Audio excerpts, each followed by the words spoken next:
Hey, howdy ho, Lions fans. Welcome to the Detroit Lions podcast, episode 548.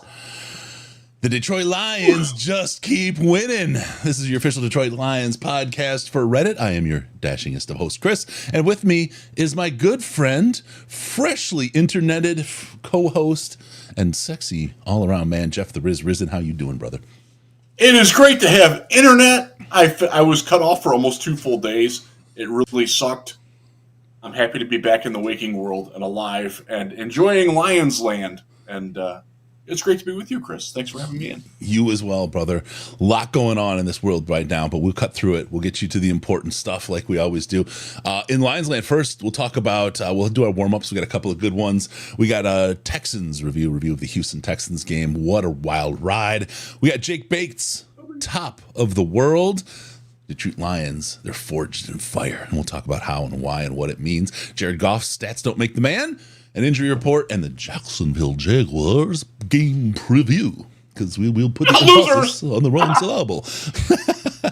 We got a great show lined up. Don't look past them, Riz. Everyone win one game at a time. This week is the most important week. On to the Jacksonville Jaguars. Got a great show lined up. Riz, you ready to go, brother? Let's do it. Yes. Let's kick this off and break it down. Feeling it, brother. I'm feeling it. Whew. Okay. Before we do the warm-ups, I want to get to the most important news breaking out there. And it's from Congress. We don't do politics, I know that, but we have to talk about this. This is gigantic. Stay tight to your speakers, because nobody anywhere is talking about this, because there's so much other stuff going on. Riz, there's fucking aliens, bro. Did you see it? There was congressional testimony today that they've got biologics of aliens and they've got freaking ships. This isn't like Alex Jones tier shit. This is like for real congressional, real testimony, like aliens, dude. What the hell is going on? Like the Megadeth Hangar 18 video is real? Yes. People, like, look. You talk about the rapture, you talk about parting seas, plagues of frogs, Lions winning the Super Bowl. Those are all the things that happen when aliens are real, bro. I'm telling you. What? So, I might have to check this out. I've been in somewhat solitude offline for the most part, and I didn't even have internet at all. And if you've been to my house, you'll know why. Because they are building a new subdivision just over there, about a half a mile down. And when they were cutting through the sidewalk to get the entranceway, cut the cord. Careless with the steam shovels. They usually are. Thanks for that. Michael Lucci's asking the real questions. Do aliens get gout? Really important stuff. I think that's in tomorrow's hearings. I don't know. I will bow to our alien overlords. I will be your servants if you need me. I can write you press releases. Dad, it's bananas to me. I'm sorry. I know it's not football. We'll get right into the football, but freaking aliens is like the most important news of like my lifetime. And like, it's nowhere. Like, dude, do you know how like fundamentally it changes our understanding of the universe? It's to me, it's just like, but Chris, some people knew they were here already. Well, you saw They Live, yeah, that epic movie. That was an incredible movie. WMW2. That's actually the first movie I ever paid to see twice in the theater. I went 2 nights in a row because I'm like, I gotta see that fight scene again with Roddy Piper. That was incredible. Big news here. Oh my God, it's almost bigger than aliens. Can we bring FTP to the stars? Also, Jeff, you can bum my wife anytime. That's great. Okay, let's get into it. All right, let's get into it. Warm-ups. Houston's pain in going backward. There's 2 things. I mean, we have to say, poor James Houston, not the Houston Texas. Oh, poor James Houston, man. Says he sat in Gatorade. I'll just give him credit. I'll say, yep, that's what happened. That's what happened. He played it off about as well as you could. Honestly, the damage control that he did, I'm proud of you, James. That was good. My poor guy. I mean, like, he finally makes a play and he literally shits himself. It appears it's so, but it's just Gatorade. It's just Gatorade. It's just Gatorade. But man, at the start of the play, national TV, bro. White, and then, national TV. I feel so bad for my guy. I do. Yeah, I do. It was hard. It has nothing to do with this play. Anybody having to go through that on that.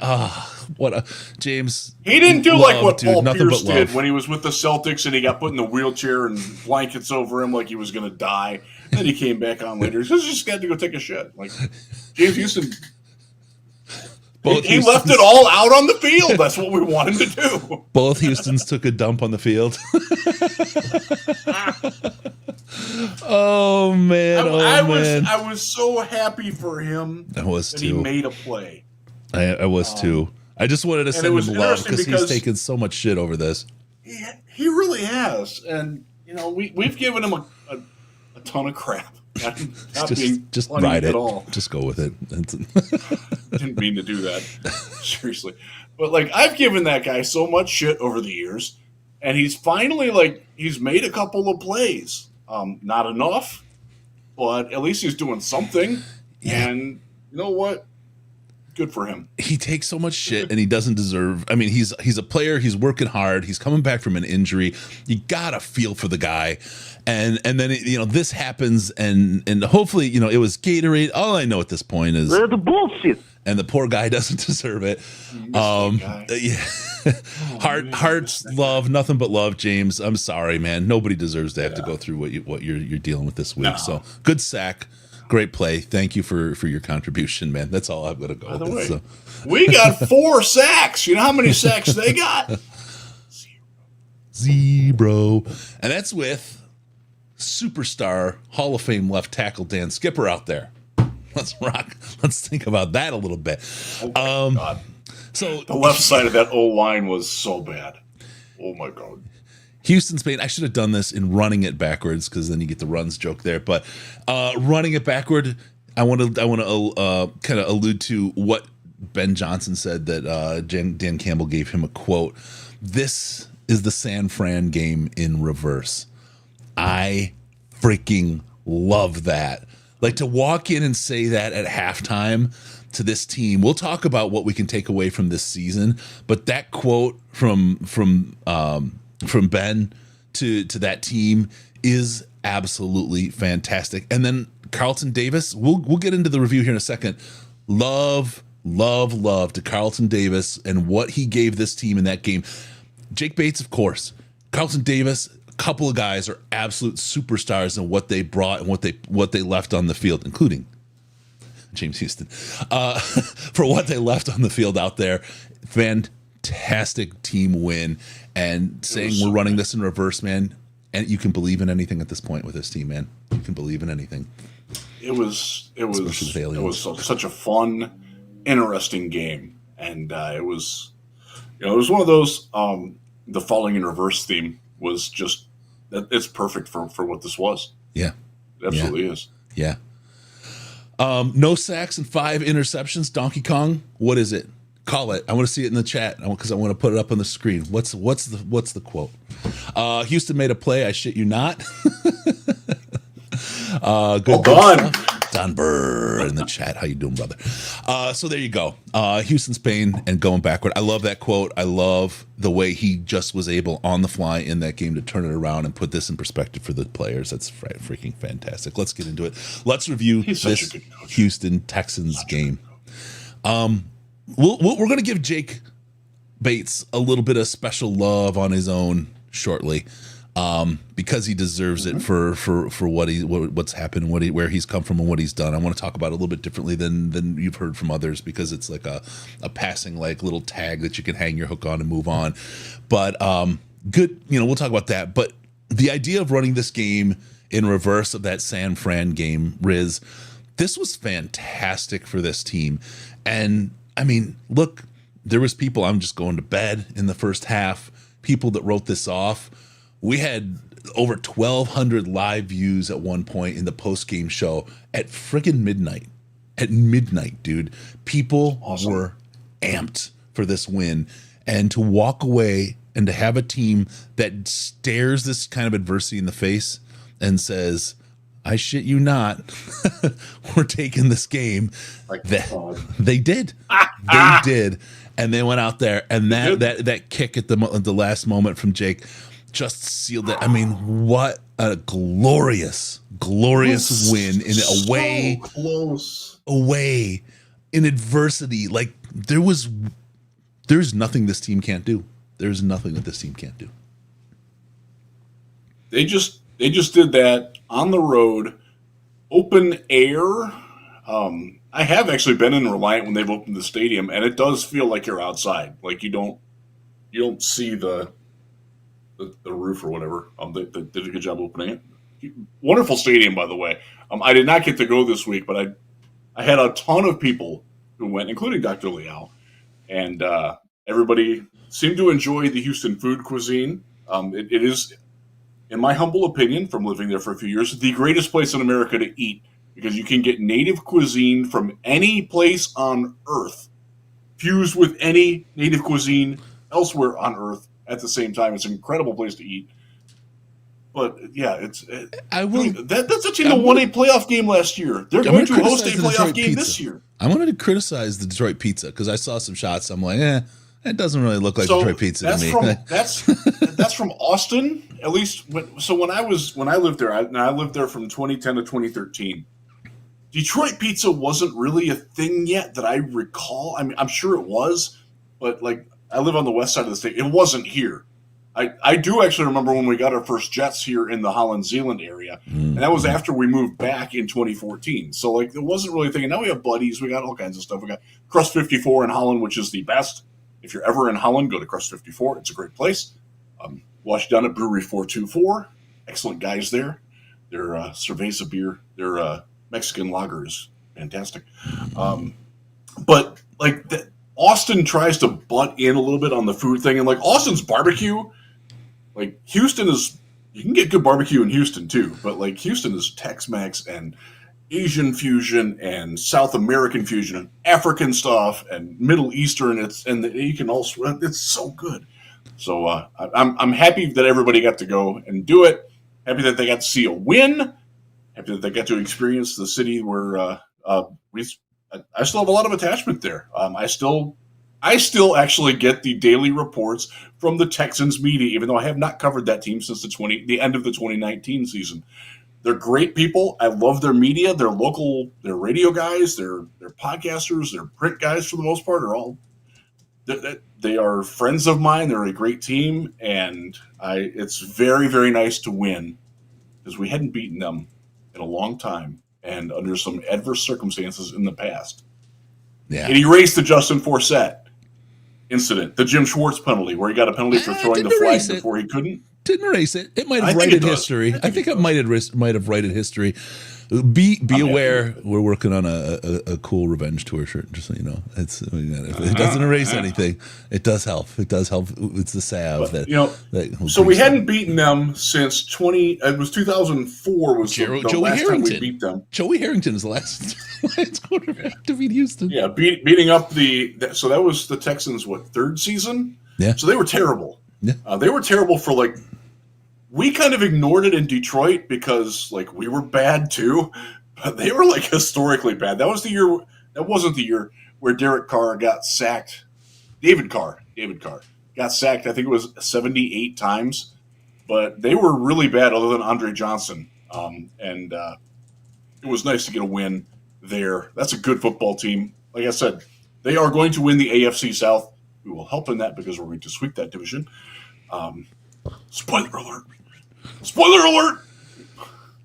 It's hard, man. It's hard. It's hard to see. Oh, go ahead. It's hard to see a whole lot of losses on this schedule, bro. It's hard. So they're going to happen. They're going to happen, but it's hard to predict them. But I tell you what, the way that they played this last game, they probably should have lost. And they're so good that they didn't. And that's kind of scary. Last year's team would have lost, and yes. I know we're playing the Jacksonville Jaguars this week, which people really are looking past, and that's fine because they're not a fantastic team. Trevor Lawrence isn't playing. Whoa! We get Mac Jones. But But last year, it's a game they would have It's so lost, bad. and then they would have had that bounce back, get right game afterward. You know what I mean? Yeah. They got it right there and didn't get the loss. It takes a little more. Like Coach said, it takes a little more, right? It's really their personality and what they've become. I freaking love this, man.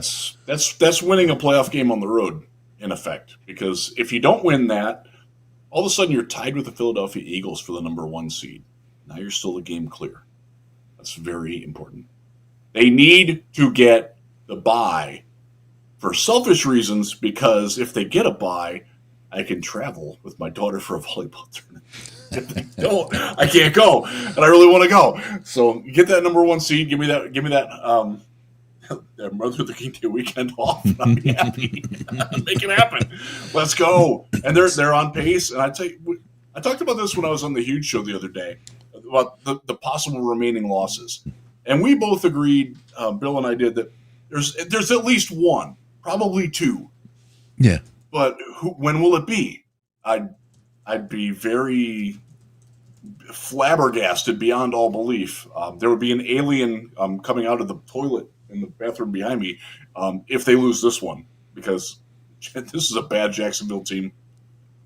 They played about as well as you can defensively and still lost to Minnesota when Sam Darnold played like crap. I don't think Jared Goff is going to play like crap again. No. I actually don't think he played like crap the other night. I think he got unlucky a little bit, and I think we harp a little bit on 2 of the interceptions. One of them was a Hail Mary. It didn't matter. Another one was technically a strip sack, but it got caught, so it's an interception and not a sack. Yeah. There you go. Yeah, sorry, I just had to show you that one. No, that's interesting. You were alluding to the fact, and I jumped on you earlier, that Houston is a team that will be at home in the playoffs, and we beat them at home. We're another team that's going to be at home in the playoffs. The chance that we meet up again, does that how high do you think that chance is? I think the Lions have a better chance. How high is the chance that we had a preview of a Super Bowl game here? Pittsburgh's really good right now. They're playing good football. You can't knock. Look, Kansas City's number 1 on all the power polls. They are the last undefeated team. They won the last Super Bowl. They might not be better than the Lions, but they earned that number 1 spot.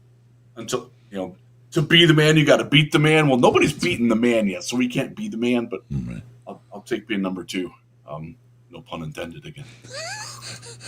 James, we're number 1 in the NFC. Being number 2 right now, and we will keep that, because solidarity. I tell you what, just we're not going to lose this coming week. I hate to give that spoiler away, but come on, Mac Jones ain't beating this defense. Not a chance. That defense was fantastical. Terrion Arnold, again, taking some penalties. My guy's a rookie. I don't know that I've seen a rookie play like Terrion at cornerback against the level of competition. Because remember, we're playing a first place schedule this year. Minnesota isn't, Green Bay isn't, and this is like, we've talked about this a couple shows ago, how we couldn't beat teams over 500. It's because we were playing loser team schedules and we look good against loser teams, right? We're playing winner team schedules, and Terrion Arnold is out there. I don't think I've seen anyone have a rookie season like this, and I'm going to say it, and you can laugh at me, but since Sauce Gardner, I can't think of another guy. He's been very good. I can't think of another rookie that's played at his level, man. Yeah, he's got some things to clean up, but in terms of like his man coverage instincts and ability, he's very, very good already. He's got to learn to play a little bit less with his hands, and to his credit, he's doing that. He got caught the other night because he didn't turn and locate the ball. And then he didn't get caught. The Aaron Glenn can work with him. And then he didn't get caught on that one. Take it. I'll take it. Risden used to be anti-bye week and gave good reasoning as to why. Do you genuinely think differently now, or is it a little bit of travel excuse? Sorry, you go answer that after you do. It's definitely a travel excuse. I would much rather play. I don't want a postseason bye. I want to keep playing. I do not like being the number 1 seed. I would actually rather be the 2 seed, except that I would want that last game to be at home. So, if getting the bye means that you're hosting every playoff game, then give it to me. But I would prefer to indeed keep playing, especially if you win late. Like they go in and they wax the 49ers and keep them from getting in the postseason, and that's a very real possibility. and then you end the Vikings' hopes. You send them to the 7 seed, or make them miss. I would want to keep playing. That's just me. Yeah. I know most players and most coaches would rather have the time off. Yeah, just me. Yeah. Donkey Kong, he got us in there. I do want the home team. I want those home teams. I want the home games. Yeah. I do not want to play Philly there. I want to play them here. Yeah. Yeah. Let me ask you about something, and this is Steve-O. Thank you for bringing this up. The ball was coming out of his hand funky all day Sunday. It was there something wrong? I was certain there was something wrong. He had an injury or something going on, because like, other than horizontal passes, his vertical passing, even the passes that were there, were not pretty passes at all. Especially, I mean, we know how there's some golf ducks that go out there, but they still arrive on target, right? This was not golf balls. Yeah, it was. Oh God, well done. Yes, it was. He had some. There's nothing that I know of that he's wrong. I will say he was under more pressure quicker, and we've talked about this before. He cannot have pressure in his face. That's where he really gets in trouble. And Panay, especially early, had a rough start. He finished incredibly well, according to PFF. I tend to disagree with that a little bit, but he was throwing the ball like a half tick before he wanted to, a lot. Mm-hmm. And I think some of that was the offensive line. I do think that some of it was just he had a bad night throwing the football. Yeah, but it wasn't catastrophic enough to lose. And he finished strong. I think Ben Johnson called a good game in adjusting Jared doesn't have this ball tonight, so let's put that away. We'll use that against Jacksonville. We'll use it against Chicago. We'll use it against Indy. We're good. Mm-hmm. And I thought, this show has given Ben Johnson some guff over the times where he's gotten too cute, where he's trying to show off how smart he is instead of win a football game. I think he did the opposite of that this week, and I think that deserves some credit, because that is a very valid criticism. I do believe that Ben Johnson, there are times where he's not playing necessarily to the opponent in front of him. He's sort of like playing chess against himself, or trying to show up a defensive coordinator. I know it's not intentional, but I think that's something that he does, and I don't think he did it this time, and I think that deserves some credit, because I think Aaron Glenn does a fantastic job of playing the opponent in front of him. And it's one of the reasons why he's going to get a head coaching job this offseason. So let me put on my Monera's hat and say, last week the Lions said that, the idea that that Goff couldn't play outside or in the elements was thrown away. But the roof was open in Houston, and we saw how the outdoors affected Goff's play. Obviously, he has issues playing out. Come on, really? There was literally no effect of the weather, right? But somehow Moneras is going to turn that into a stat, right? That's what he does. I couldn't put that up there yet. Sorry there, Don. I had a joke I wanted to drop first.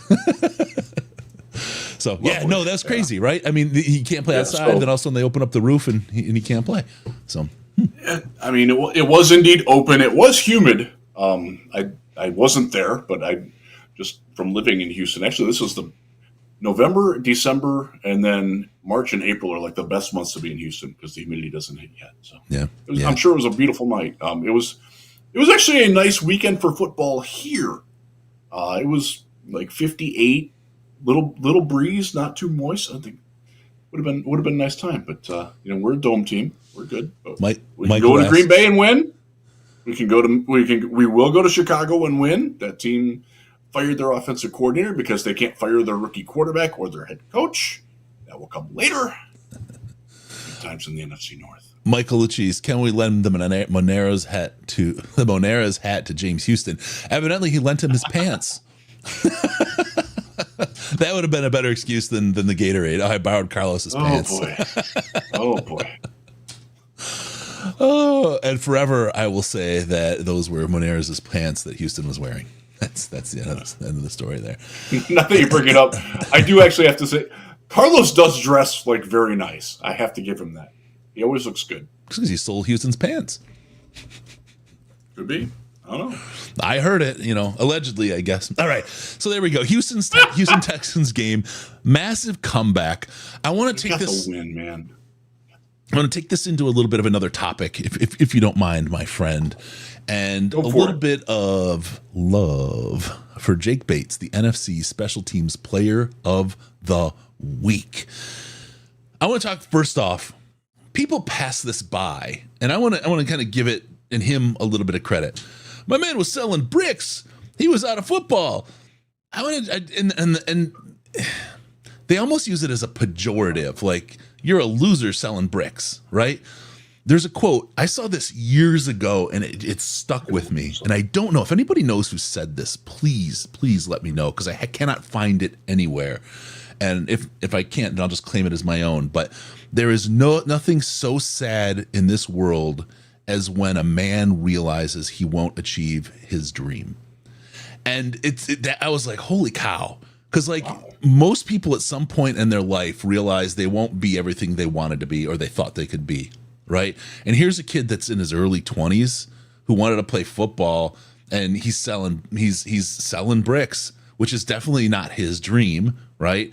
But that's a point where you talk about having that moment at that age. Holy shit, how absolute heartbreaking, how that could break a man. You know what I mean? And you think about what that could have been. It's tough to realize when your dream is over. And really yet it wasn't. And the other side of it is, I'll say, and I'm not saying this is a bad kind of craft or trade or anything at all. At that age, I was a freaking mechanic. I was a car mechanic, right? That wasn't what my dream was. I used that to work my way through that and student loans to work my way through college over the course of friggin' 8 years. You know what I mean? I wasn't at my dream then, but I kept working and chugging and plugging and running and killing and doing what I could to kind of scratch and claw my way ahead. And I just kind of see he was doing what he had to recognize his dream. And I don't want to look down at what he did for a job, because if he didn't make it kicking, I guarantee he probably wouldn't still be selling bricks. He would have scratched and clawed. I don't know, man. Found his way, man. He's got a lot of talent and a lot of smarts in his head. I was looking up how much you make as a brick salesman. Base salary is average $71,000 a year, with commissions between $115,000 and $130,000 a year. Selling I might need to sell some bricks, man. That's not a bad way to make a living. Especially when you got Houston manufacturing them at that rate. Thank you again, James. The other thing, if you've ever been to Houston, you'll know that they don't make houses out of wood because there ain't no trees. Right. Everything is brick. Yeah. Everything is brick. So, but they use it as a pejorative when they describe him. Yeah. You know what I mean? And that's like, that's a good way to. He makes a hell of a lot more than I did. Jeez. I don't look at that as a pejorative. I mean, the guy went to he did something that was absolutely not his dream, though. And that's where the story is, I think. The guy did something that was just not where his what his and the fact that he was able to take that and still turn it into and get to here. And I don't care. Like we were making jokes in the post game show, just a couple inches. Yeah, but it's right down the middle, right? I am absolutely happy as hell for this guy, and for those two kicks to have gone in, close or not, it just made it more fun, man. It made it more fun. So the first one, I was on my knees in my living room, and I indeed was twisting, get in. And it worked. So you're welcome. I can't believe how much brick salesmen make. I didn't know that was a thing. And they make good money. That's not a bad way to make a living. When I was his age, I was helping car dealers make more money off of you. I worked for a company that provided a software to automotive finance departments and taught people how to use it and taught them how to make more money off of you.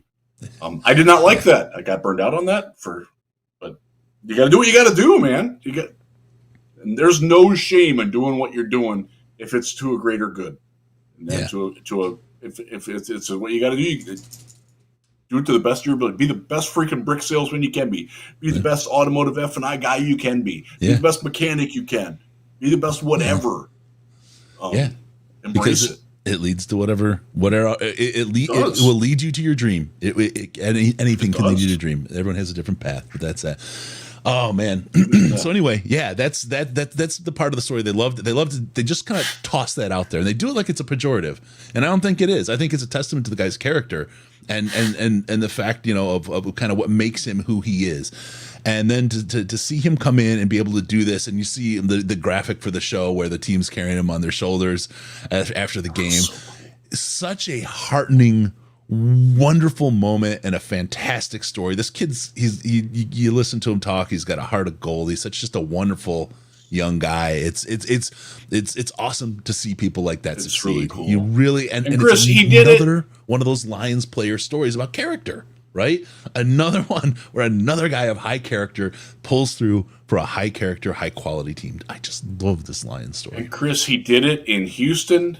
He's from Katy, Texas, which is technically a suburb. It's actually further than it is from Detroit to Lansing, from Houston to Katy, but it's all city, so it's part of the city. Again, if you've never been to Houston, it takes you 2.5 hours to drive across the city. Where I live in Holland, for me to go to a Michigan State game in Lansing is 110 miles away, and that doesn't get you all the way across Houston. Like it's a massive, massive place. But he tried out with the Texans, and it did not go well. Mm-hmm. That's putting it politely. Yeah, he was gone by August. He was gone in 2 days, basically, of action. And when you hear how bad he did, you understand why. Aside from the fact that they have Kaimi Fairbairn, who is one of the best kickers in the league, and by the way, he yacked on his kick. I thought for sure he was going to make it. I had my winning tweet already ready. And my brain knew the Lions were going to win. It knew it, even when Houston had the ball. My heart was terrified and beaten out of my chest, but I had, and that's why I used Fred Sanford. I'm coming to see Elizabeth one, because it was like, I'm coming to see Elizabeth. Lions win, but my brain knew I just sat there with it ready to go because I just knew, man. I knew it. I thought for sure Fairbairn was going to make that kick. I really did, but then there was still time for the Lions to come back. But I was like, okay, how much time do they have left? Goff's going to get the other. What they're going to hit? Well, Laporta's sitting out, so we got J-Mo. Brock Wright's going to catch like a 25-yard pass, and like turns out they didn't need it. It was great. Yep. Thank God. 10 tons of love to Jake Bates. Congratulations for the moment, man. You deserve it. That's like, I mean, the only way it could be better is a playoff game or the Super Bowl to have a moment like that. You know what I mean? That's just fantastic. And congrats, bro. Congrats. That's really, really great for you. I want to use this comment though from Straight Lions Talk because it's a good one. I feel Za'Darius Smith will become a mentor to James Houston. I expect Houston to finish the year strong, possibly double-digit sacks. That's a tall order halfway through the year, but I don't know about that because Smith's taking his snaps. Well, yeah, and here's the part though that I think is really important about that. So I'm going to cruise into our Forged in Fire, the Detroit Lions season takeaway so far.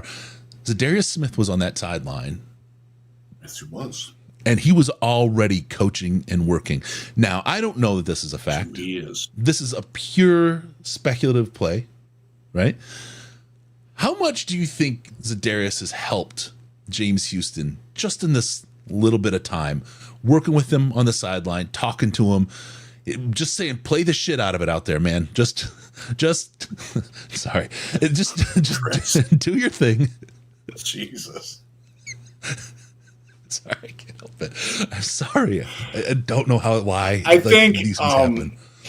I think having a veteran like that, because Marcus Davenport's a good dude, but that's not who he is. Za'Darius is that kind of guy, and I don't mean to crap on Marcus Davenport, and I didn't mean to say that pun either. But Za'Darius is that sort of. That's one of the reasons why. We had made it very clear early on that the Lions were targeting him and would be interested in him because that is who he is. That's who he's shown to be. And I'm very grateful that they got the deal done. They were not the only bidder. They might not have been the highest bidder either. And the Browns probably deserve a little bit of credit for letting Za'Darius go where he wanted to go. You know who who wanted to come to Detroit. You know who the problem was in that deal? And most people, it's going to blow people's minds. It was Haslam. Yeah. So I'm not going to say a homeless guy told him that. Big surprise that Jimmy Haslam's a problem. Yeah, multiple times. Like people are saying, "Oh, it's Quinn." It's just like, no. Cleveland Bob Quinn has ownership. literally nothing to do with that. Cleveland ownership is an absolute dumpster fire, and that dumpster is full of tires on fire. It is a complete frigging shit show. I wonder if Haslam is the next one to get run out of the league. Maybe not, not this year, next year, but at some point, because if he was a doctor, he'd already be sued out of business for malpractice. What an absolute disaster.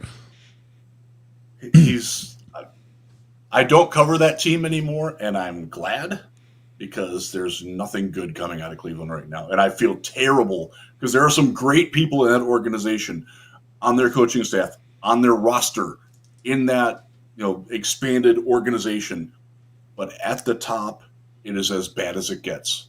And it's shameful. It's embarrassing. But it's not going to get better until he's gone. Yeah. It's an unfortunate way to say it. Yeah. You know what's funny, though? You don't hear sell the team that often in Cleveland because if you sell the team, where are they going? What happens? They go to Baltimore. So they're a little more. So, by the way, to go back in time when we first started doing this show, when everybody was screaming sell the team, there was a very real potential that if the Fords had sold that team, they would not be in Detroit right now. Yeah, they were gone. Yeah. And when you have a stadium coming up, and Ford Field's an old stadium now, believe it or not. It is one of the 10 oldest stadiums in the league right now. It's tied with a couple other ones. But if you went to Houston and went in NRG at Reliant and you saw how incredible that place is, that stadium's 2 years younger than Detroit. You go to some of the new stadiums, like the New York Stadium, Levi's out in San Francisco, where I have not been yet. But some of the other newer stadiums is like, wow, man. Like, not that Ford Field's bad, but there are things that other places can do that Ford Field can't. There's parking. There's, there will be a push sooner than later, and it's keep in mind that if you grand old barns don't like it, we're getting to them. Since Cincinnati has even upgraded some, that's weird. Still all brown, but yeah. Lucas Oil Field in Indianapolis, which is roughly the same age. Yeah, just a little bit older. I think. Fantastic building. Yeah. And where they're located in their downtown they've got a little bit more room to do more things around it than what Ford Field does. So it's there's pluses and minuses to it, but that's going to come up at some point. And just keep in mind that if the Fords have to sell, if Sheila has to sell, whatever. There will be interests that are trying to move the Lions out of Detroit. That's just the way sales go. Detroit's a small market. It's growing, though. That's the thing it has going for it. It is growing. Had it been sold in 2019-ish, 2015-ish, I don't know that it's the Lions or the Detroit Lions right now. I generally don't know that they are because the market got so small. It was one of the smaller markets. I mean, I remember when I was in radio in Detroit, we were the 6th largest market in the nation. And now it's like the 16th, something 30s. Like that. No, it's the media market. I think it's 23rd. Wow, it's not even that high anymore, which is crazy. Because I do remember actually when I lived in Houston, Houston went from being number 5 to number 4, and San Antonio went from number 10 to number 7. Yeah. San Antonio is a massive city. They don't have an NFL team yet. Nope. They will. So next team that moves is going there. So let's talk about this Detroit, team. But let's talk about this team this year. This Forged in Fire. It takes a little more. That whole concept that's been laid out by Dan Campbell and the leadership here. This game, look, the Lions have faced a lot of different and overcome a lot of different types of uphill battles. We'll say they've challenges throughout the year. The Hutch loss. I mean, look, the guy's still number 3. in pressures and hasn't played for half of the season at this point, right? I mean, holy cow. You think about losing Hutch, what that means to a defense and a defense like ours. You think about where the safety or this secondary was last year, where the line is this year, the injuries that we've had along the way on the offensive line with Dak out for a while, and the suspensions of JMO is just as he seems to be cresting, and what this team has gone through. And then you see a game like this, that for all intents and purposes, this game would have been a Detroit Lions. The Lions would have been blown out. It would have been over at the half. They would have come out like Baltimore last year. Yep, another 20-some points scored on them, and they'd have chalked it up and come back great this year. If it was last year, years before, it'd have been just another blowout and freaking embarrassment. And there'd be all these conversations. Goff can't, is no good as a quarterback. This coach is no good. We got to replace him. Should Aylin go back to making the calls? Was one of the famous ones. So yeah, all of that crap going on. This team, I mean, we've talked about it before, how they've taken on the persona of Detroit, the persona of Dan Campbell. But this team has truly been forged in fire. And you think about what the players feel after a game like this and a season like this and where they're at. We can't lose. They have to be in this place. Nothing is going to beat us. Nothing is going to break us. Nothing is going to stop us. They had a loss and ate it. We both stay. They're going to take another one. It's one they probably shouldn't take this season. It'll be something, some reason, something ugly, whatever. We're going to eat. It'll be weird. But they're going to eat that up, and they're going to take it the right way. I genuinely believe it. After this game and what they showed in this game against Houston, I don't think there's anything out there that can break this team. Nothing out there. If you want a team that's built and has the mindset and has all the pieces to make a run and a win in the Super Bowl, this Detroit Lions team is it. You can see it in every player, the selflessness in which they play, the selflessness of the staff and the coaches, and the intense focus on the outcome and the success and supporting one another and sharing the glory across the team. This is a group that's different. Much. I mean, I'll make a comparison back to the Scotty Bowman hockey teams that finally won the cup in Detroit after so many close runs and so many heartbreaks and all that. They were different. They were catalyzed after that Colorado loss the season prior, and Claude Lemieux, Satan steal his soul, piece of crap. I hate that man. I will forever ever hate Claude Lemieux, but that just solidified. That is what just Darren McCarty does. Oh my god! I got his boxing gloves signed. So fuck you, Lemieux. That's right. There. I've seen that. It's incredible. Yeah. That just catalyzed and just sent that team into what was a dynasty. I feel like this is the year that this team has been catalyzed and kind of just what's the word? It's scorched, whatever that. It's a heat word. I don't know. In the same way, thank you, galvanized. It's heat and steel. In such a way that they just won't let anything stop them. And then you layer the aliens in, and it's fucking all over for anyone that gets in their way. Aliens exist. Is that a Blink 182 song? I'm trying to think now. Yeah, they're going to have adversity. Every team has it. Baltimore lost to Cleveland somehow. I don't know how. Their ability to bounce back from that, the Lions are modeled after the really good teams, the consistent winning teams. And I think that's what we want to see. They're going to get the number one seed. They're going to lose a couple of games, but you know what? Philly's going to drop a game somewhere here. Dallas might give them a death gasp, as bad as the Cowboys are. And by the way, if you bet the season under win total on the Cowboys, you can collect today. Jets, too. Jets, you could have actually collected last week. Oh, my God. I love that, Riz. Thank you. Fuck the Cowboys. I got to add an FTC back there. I hate them just as much as any division team. Any They division team will are hate him as they much. are irrelevant. They are literally irrelevant to the rest of the NFL now. As much as Jerry Jones doesn't want to admit that, they are not like at least with the Giants, who are a terrible football team. Like, okay, is Daniel Jones going to be their quarterback next year? Are they going to fire their what's going on with there's a lot of I think interesting storylines going on with the New York Giants because there's a core there that could be a pretty good football team quickly if they get a good coach. And I don't want to diss Brian Dable, but I think he's over his head as a head coach. I think he's a guy who probably should be a coordinator, and that's where he should stop. Matt Johnson, listen to this. Don't listen to this, Ben. Stop. Tune out. This is a terrible show. But, You don't want to hear the this. Cowboys, But Dable, Dak's out. Parsons is out. Parsons hates his teammates. Apparently, everybody hates Mike McCarthy. They're blinded by their owner, literally. Like, there's just so much stupid shit going on. Yeah. Who cares? Show me more Washington games. Show me some. By the way, that win that the Lions had against Arizona, looking pretty good right now. That's a first place team. Yep. They're playing real well. Real good football right now. I'm kind of glad we got them out of the way when we did. And I kind of hope that they lose on their way into the playoffs because the way Kyler Murray plays is the kind of way that the Lions struggle in quarterbacks. And as good as Jalen Hurts is, Kyler does it faster.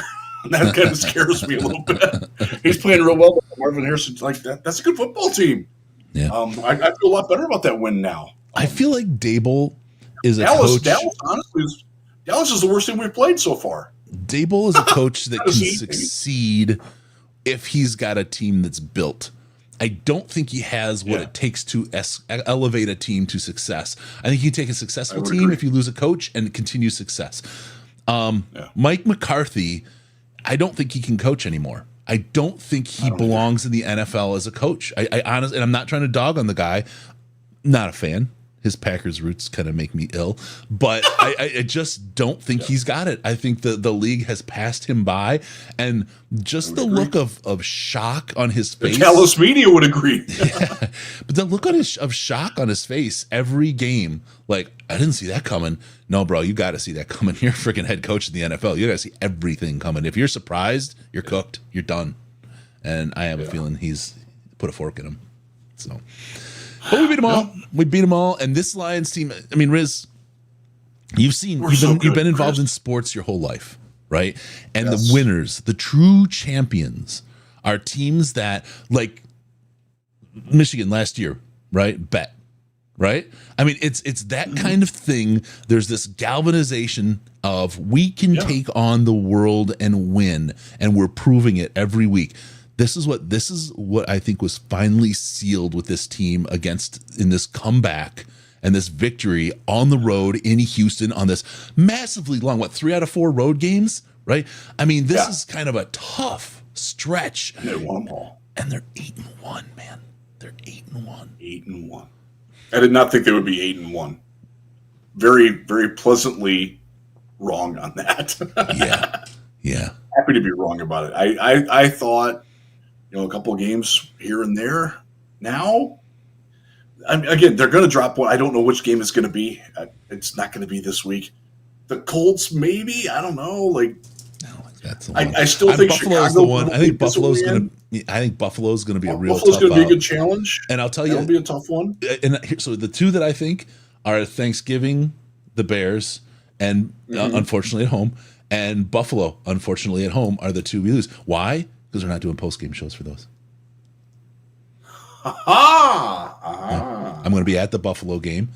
A dear friend is getting married the day before, and that's right. And I know. I will not be there. Sorry, bud, I can't make it. Oh no! Oh, I know. I was hoping we could dance with each other's wives. That would be cool. Yeah. Because it's like, what was it? What was it? RSVP.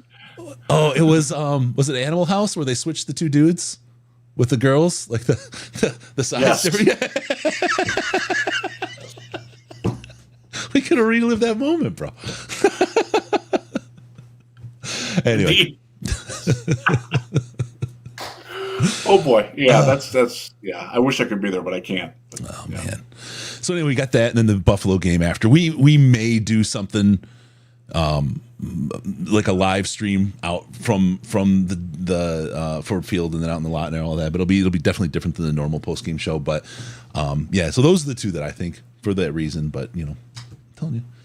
100% win when we do post game. You're running great with doing the post game shows. I unfortunately did not tune in this week. I was busy. This was one of those games. People, if you listen to the show, if you listen to the Hugh show, I love to pre-write as much as I can. That game ended. I had nothing. I didn't even have a title. You had to rewrite. I didn't have to rewrite anything. I'm just like, I got nothing because even at halftime, I'm like, you know what? Activate chat, RIZ. They're still there. Like, they are still close in this game. Yeah. Houston is not the kind of team, the way that they're constructed now, to put a team away. And they didn't. Yep. And Aleem McNeil deserves a lot of credit for how good he was up the gut. Josh Paschal deserves a ton of credit. I actually finished the film study today after I got my internet back. And I could not, and Russ Brown and I were chatting behind the scenes about it, we could not fluff up Josh Paschal enough. He played great the other night. Yeah. Was great to get him into the lineup and have him make an impact. Making plays. That's what you need. Yeah. Yeah.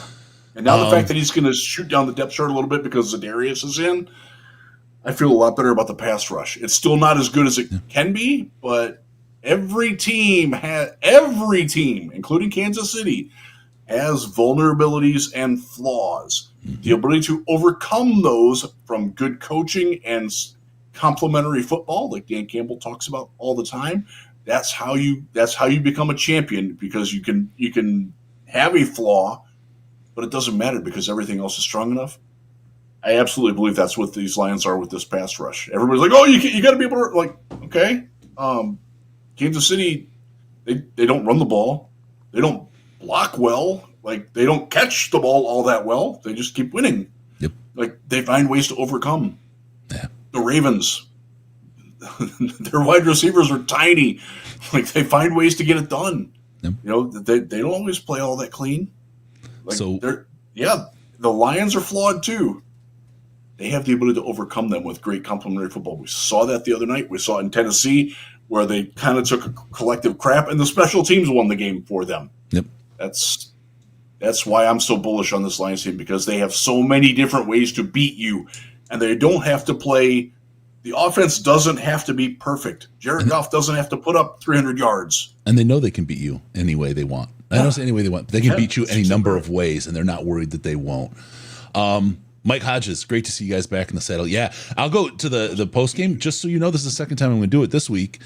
I'm flying out after the game. I don't get to where I got to be, and I got a 7:30 meeting in the next morning. I don't even land until 1:30 in the morning where I'm going. I got to get a car. I got to get to the hotel, check in, and get unpacked and everything.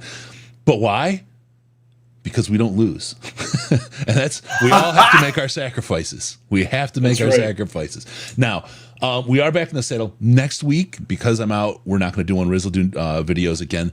We will do a Thanksgiving week show, the pair of us, earlier in the week, that week, but we won't have a post-game show on Thanksgiving. And Hodges says we are not losing on Turkey Day to the Bears. I hope so. It doesn't mean that they have to lose if we don't do a show. But if we don't do a show, they can't. It's they're just dangerous enough, and I will give the Bears begrudging credit. Their secondary is pretty good when Tyreek Stevenson has his head on. It's been up his ass a little bit too much, but they in theory are a difficult X's and O's matchup. You better stay away from much James more Houston's so ass. than. Oh, they can put it up there too. He's got a little something for him. Tell you what. Can't believe that happened to him.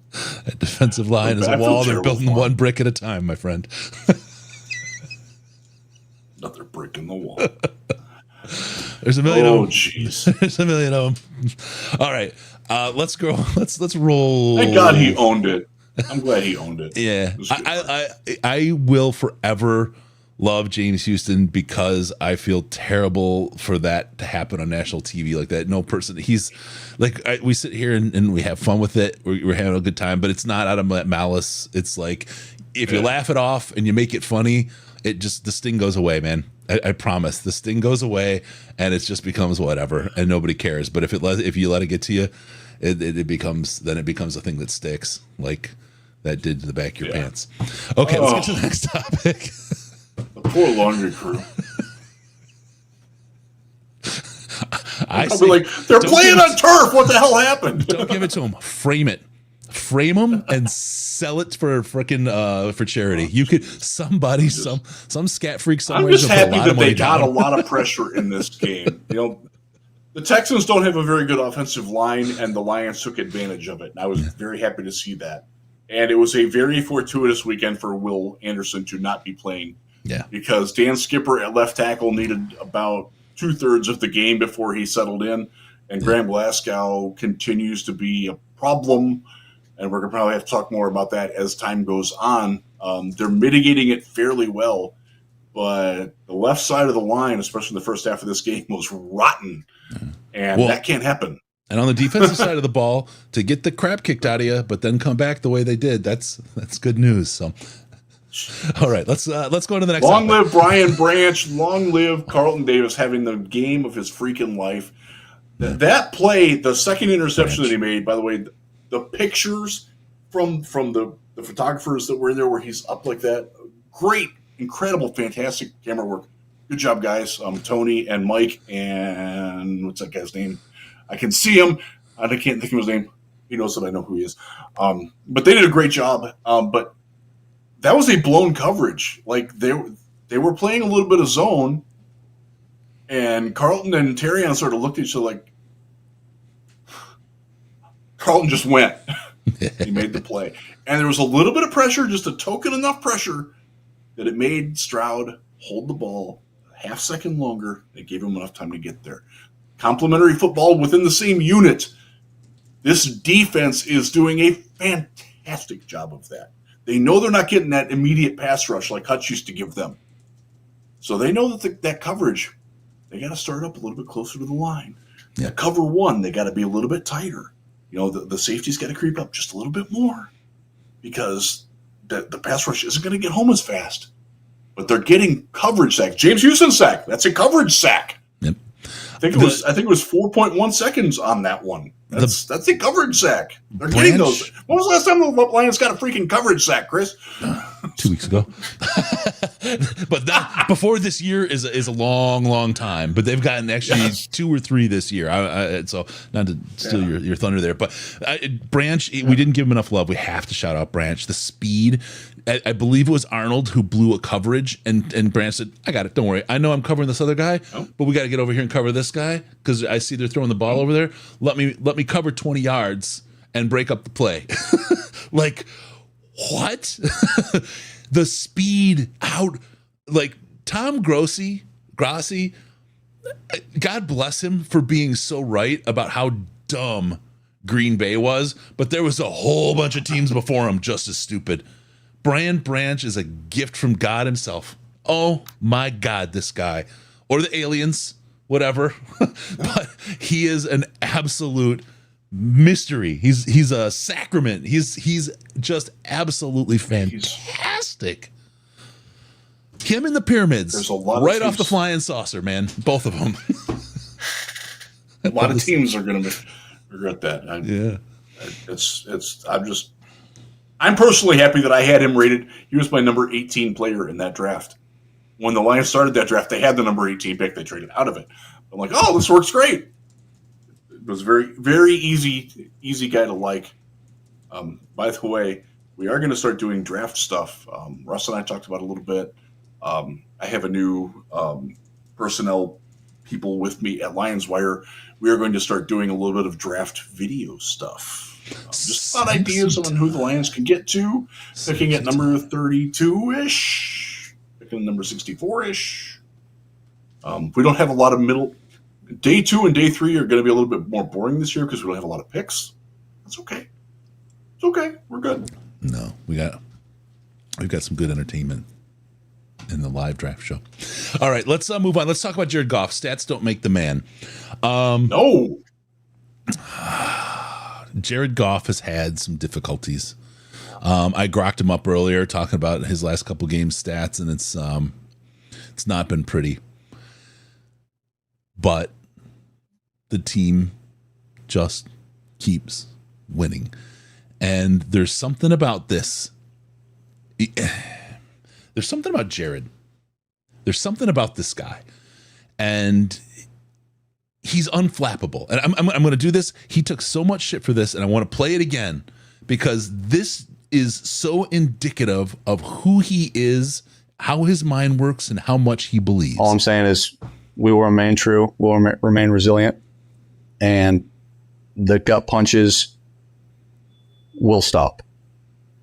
Whose gut got punched this week? The Houston Texans. All 53 of them, plus the coaching staff. Right square. Liver shot. They were on their knees.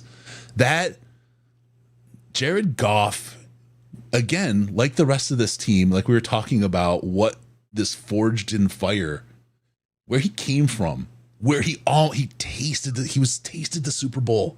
He didn't quite get there. And then that kind of, I think McVay, I've told you this, I think McVay's a dumb fuck. I mean, I really do. I dislike him as a human being, and I've never spoke to him. That's how weird it is. But I just think he's terrible with people. I really, really do. I don't like how he's cut. I don't like how he runs things. But what he did to Goff. He's certainly not cut from the lion's cloth. No. What he did to Goff is an absolute tragedy when you see how much Goff has to offer. You know what I mean? He almost ruined a man and his career and his reputation because of his, we'll call it intensity. I'll leave it at that. He's got an intensity about him, right? We see that. Look at. To be fair to him, they did win a Super Bowl, so because of it, I mean, not with Goff. No, not with Goff. Goff's going to win it here. Yeah, that's okay with me. But he did. But they stocked and they were all in, and they had a lot of things. And that's one of the things that happens when a Super Bowl. A lot of things have to go your way, right? That's even this team. Right. Things have to go this team's way. That's the reality. But there's something about Jared Goff and his especially after that whole situation that's changed his mindset, and you see in his eyes and the mouthing off he did to the media last year, and that he's not taking their shit and he's standing up for himself, kind of a thing. That's not who he was. He would have eaten it. He would have heard it in LA. It would have been rattling around in there because his boss was doing that to him. You know, his coach was in his head saying the same kind of bullshit. You know what I mean? And you start thinking, am I wrong? Am I wrong? Am I wrong? You're getting gaslit.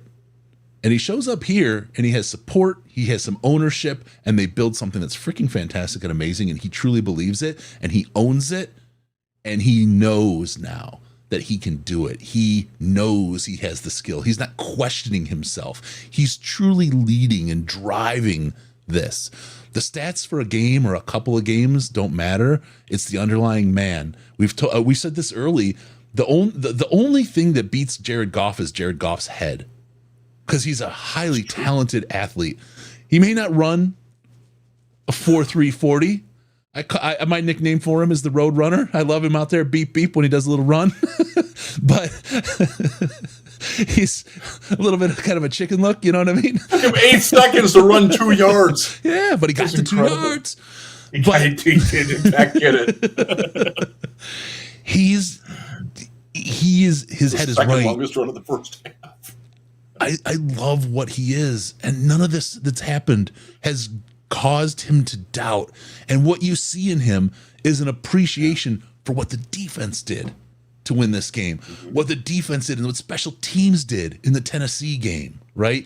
It's not, oh my God, I didn't do this. Oh, I'm worried. I'm nervous. No, he's driving. He's a leader, and he's a leader that can step back and allow other people to be the ones that drive the win and carry the team, because he knows you can't do it all the time, and you have to be accepting and allow the team as a whole to function.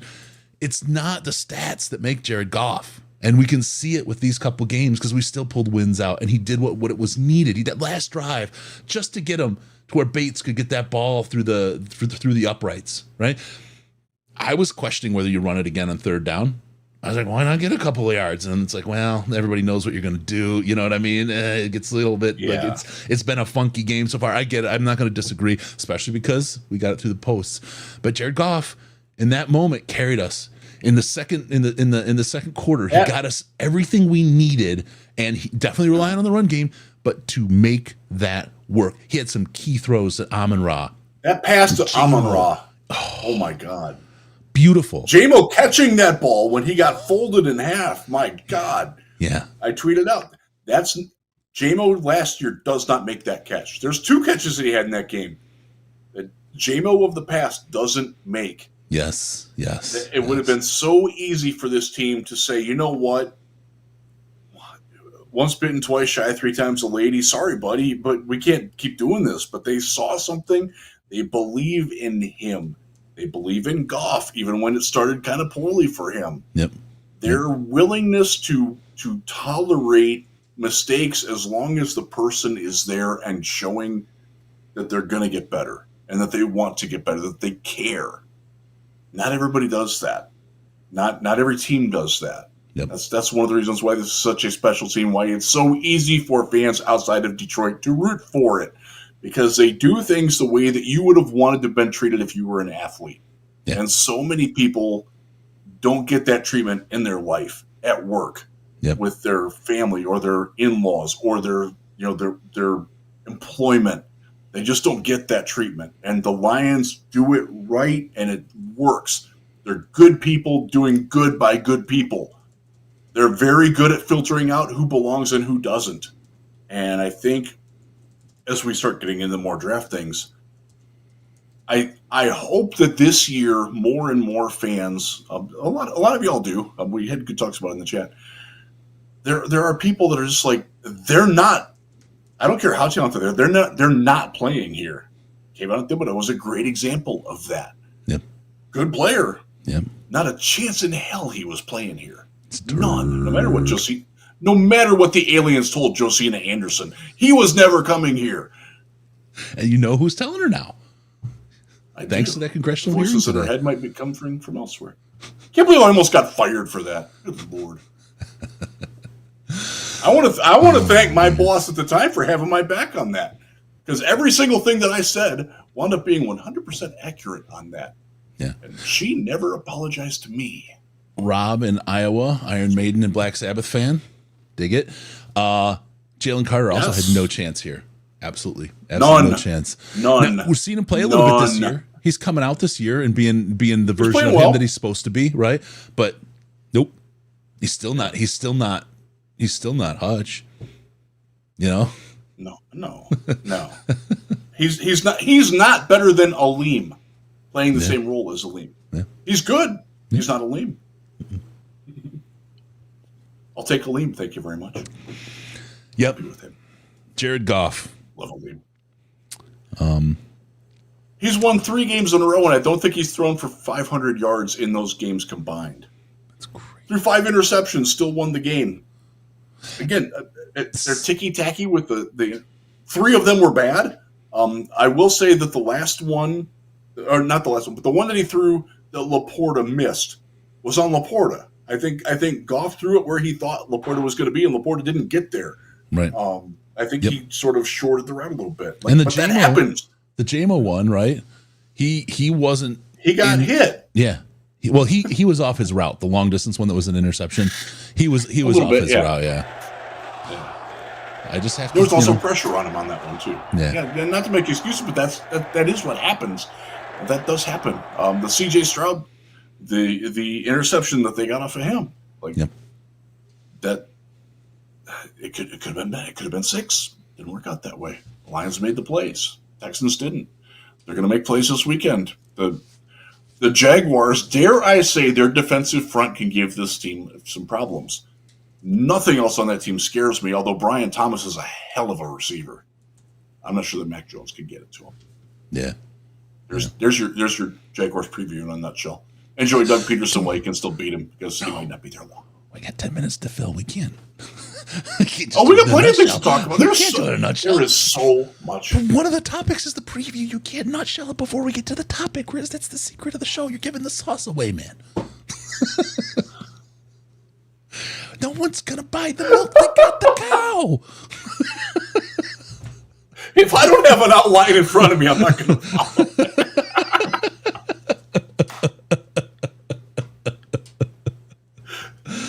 Oh, my God. Back to my big Big Drew and Jim days when Drew purposely would not tell me what we were going to talk about on the air until we were on the air. He liked my surprised reactions. He thought I was more honest that way. I love you, Big Drew. Glad you're doing well out in Wayland. Yeah. Running the gas station. Free plug for anybody if you're in the southern area of Grand Rapids or northern Kalamazoo and you have marijuana needs, go see my guy Big Drew at the gas station in Wayland. He will take care of you. Nice. I'm heading over there now.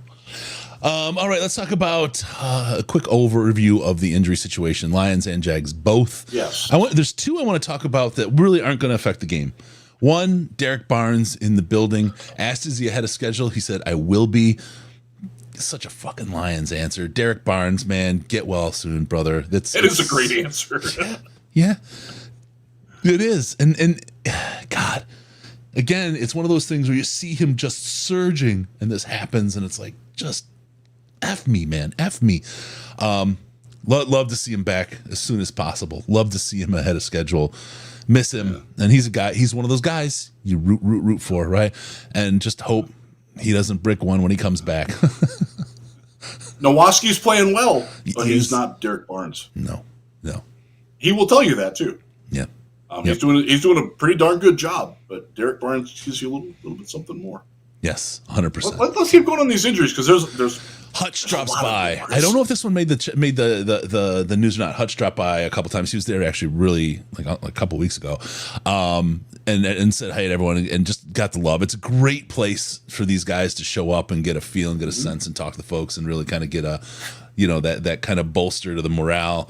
Hutch, just a great kid. I mean, he's going to the games. He's all in. This is a guy that's 110% a Lions player, a Brad Holmes player, a Aaron Glenn player, a Dan Campbell player. Calvin, a player, Shepard. I don't care. He's everybody. He's a Detroit Lion, 110%. And just a great pickup by this team. Just such a fantastic deal. So he's been in the building a couple times. Good to see him there with the boys. Let's talk about the game affecting guys. Samuel Laporta, not related to Giuseppe Risdone, but Sam Laporta is looking like he's not going to be there, bro. And that really sounds that way this week. Dr. Leal put up a piece on Lions where I actually published it just before I came on. Doesn't expect him to play this week. I don't either. It sounded like from Dan's press conference earlier this week that we will not see Sam Laporta this week. Yeah. Nothing serious long term, but it's one of those where if he played and aggravated, it could be long term. Yeah. And that's to jump ahead. That's where Taylor Decker was last week. Like he could have played if it was the Super Bowl. He would have played, but it's one of those where he could have also aggravated the injury and then a week off. Versus missing 4 weeks? 4 weeks with Dan Skipper as your left tackle, or 1 week with him? I think that's a pretty easy choice to make. Yeah. So, Decker will be listed as questionable this week. He's already let that cat out of the bag. I kind of think he's going to play, but I hope that it's one of those where maybe Jamarco Jones or Dan Skipper are playing left tackle in the second half when we're winning 35-6. I hope. Yeah. Folks, some folks might be seeing lag right now. This is a YouTube thing. We're fully connected, and my apologies for those that are feeling that. Well, it's working. We're going to keep going and doing our thing. So it says it's successfully back. It should refresh itself. So no, we're rock solid here. I'm at the 2 gigabit speed. So we're there. Okay, so we got that going. Then from the other side of the fence, we have Trevor Lawrence, also known as Joey. Whoa, he's out. Whoa, he's out. Yeah. Joey Lawrence, he's out, and they got the bye coming up, so they're going to give him a little bit of a rest. Yeah, so. That's exactly right. That's another one where if they had to win this game, he could play, but they're erring on the side of caution. Let's talk real quick about the guys who are coming off of IR.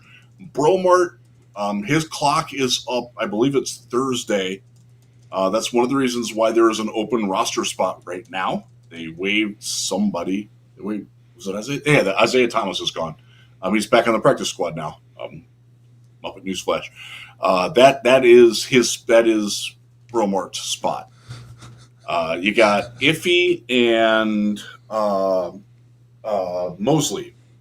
They got their clock started. The Lions will use every last second of the 21-day window, which means not this week and not next week. They will be active the week after that. Yep. That's Thanksgiving week. They will not, even if they could play, like, they could very well be 100% today. Yep. And one of them might be. They're not going to be active before they have to be. That's the way the Lions do business. And Bromart probably could have played each of the last 2 weeks, but that's the way the Lions do business. It is. I'm not going to argue with that. It's working. Yeah. So that's the life of the injury look at the Lions right now and the Jags. And look, having them with that rest in the midseason to allow them to take the big run. The bye week was early this year. And when you can, and when you're performing well, you don't rush the guys back. You let them get the rest they need. You let them get perfectly healthy. So there's no nagging anything. And then they can carry you through to win that Super Bowl. And that's the way the Lions have done this since the beginning. And I think the players truly appreciate it. So important. The depth on this team is unreal. It's unprecedented in Lions land. We've never had this good of depth at so many different spots. Yeah. The one spot where we're challenged by it, offensive line, we seem to be doing okay there. I mean, we're certainly being tested on the defensive line. I think by and large, we're handling that about as well as could be expected. I'm very excited to see what Za'Darius Smith offers this team. I've been very bullish on him. I'm very happy that he's here. I'm not sure he's going to get any sacks, but remember the Jaguars, they're playing without their regular left tackle. Cam Robinson is on IR. So, yeah, sorry. Since Riz is giving us the segue, let's go right into the Jacksonville Jaguars game preview. You can see the screen. You've got the outline right there. I can. Sorry. Riz, you in there? I need a producer. We need to get you a Valium. Hit you with a dart at the beginning. I got a lot of sleep last time. My mind's everywhere. I got like 9 hours of sleep. It's insane. Felt so good. I never get more than 5.5 hours in a night. It's bananas. It's like for a year now. Okay, so let's talk about it. Continue on, Mr. Risden, about your Jacksonville Jaguars. Yeah, so they are the Jaguars. I need to say it the way that the Jaguar guy on BBC does. Jaguar. The Jaguars. It's almost like an L in a Jaguar. Anyways, we're going to smoke them. We are, 14.5-point favorites? And that was before Trevor Lawrence wasn't going to play. Mac Jones sucks. That's end of story there. Brian Thomas is really good. They have receivers. They have some talent. Christian Kirk is not exactly working out for them. Probably should have maybe considered that offer from Detroit a little bit more, maybe, buddy. Maybe. I don't know. They do have a defensive front that's formidable. They have some talent. Mm-hmm. Josh Hines-Allen, Trayvon Walker when he's not committing game-losing penalties in Minnesota. When your defense holds the Vikings to 4 field goals and you can't beat them because your number 1 overall pick is a dumbass, can't hold his weight. Seriously, if you watch the end of that game, like, they made the stop. They were going to get the ball back, and he makes a dumbass penalty, and they lose because of it. Aiden Hutchinson doesn't do those things. No. Brian Branch doesn't do those things. No, God, Brian Branch is he's a good player, though. Like he's a legitimately, he's not Hutch, but he's not a bad football player. And they do have some guys up front that, their linebackers are fast. They're not the same as they were last time we played them when we beat them. Oh, God, that was a glorious game.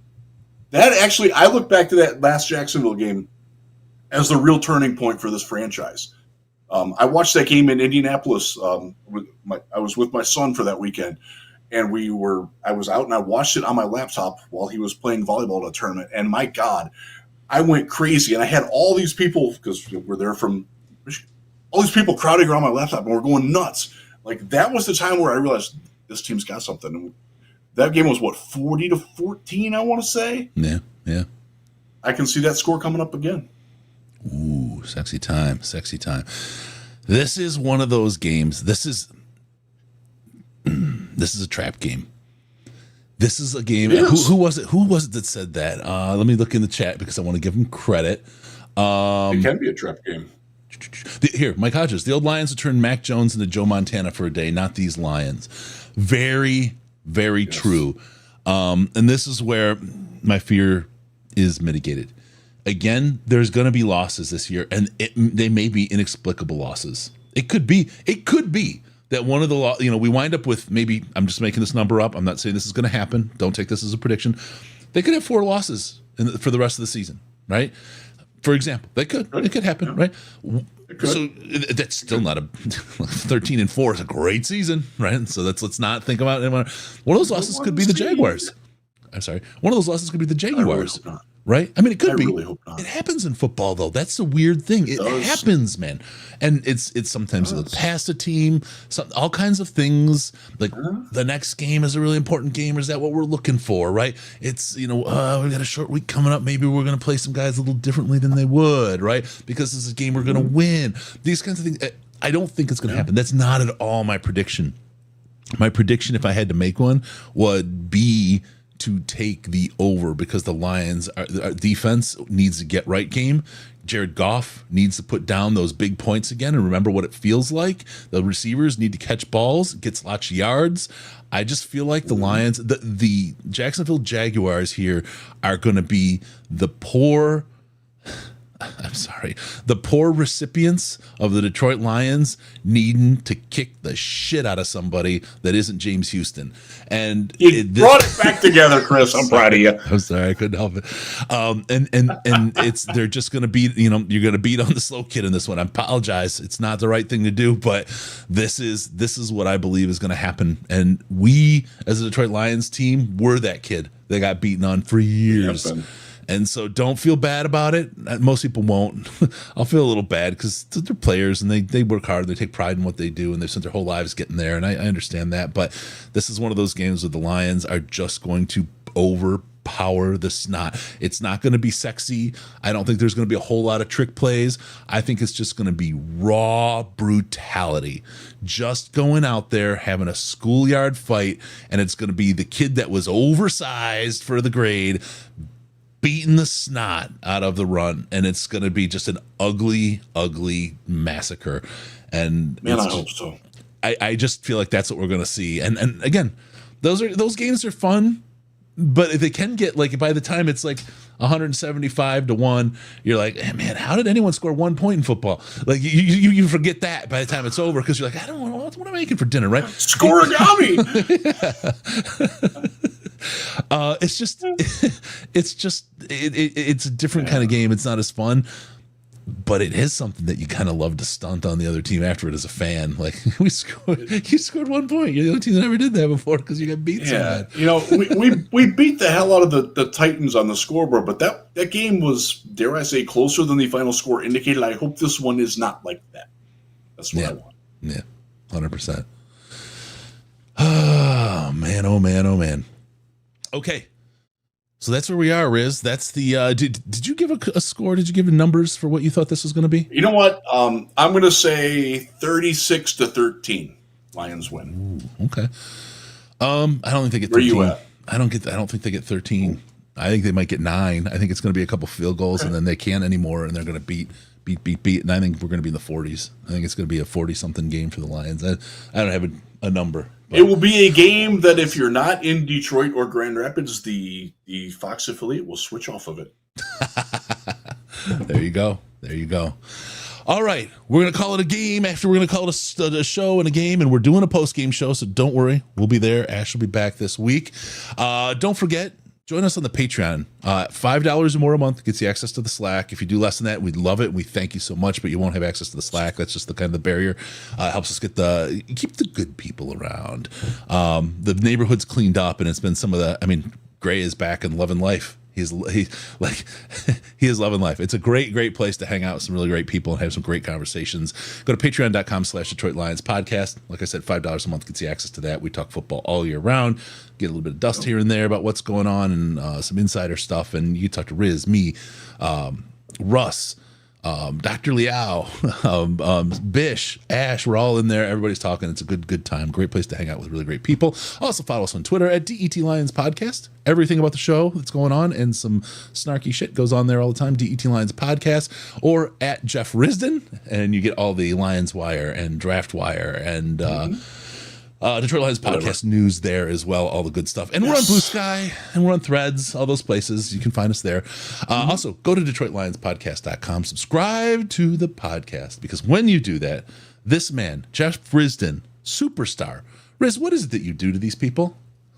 I get to come into your ear holes automatically. Hashtag me too.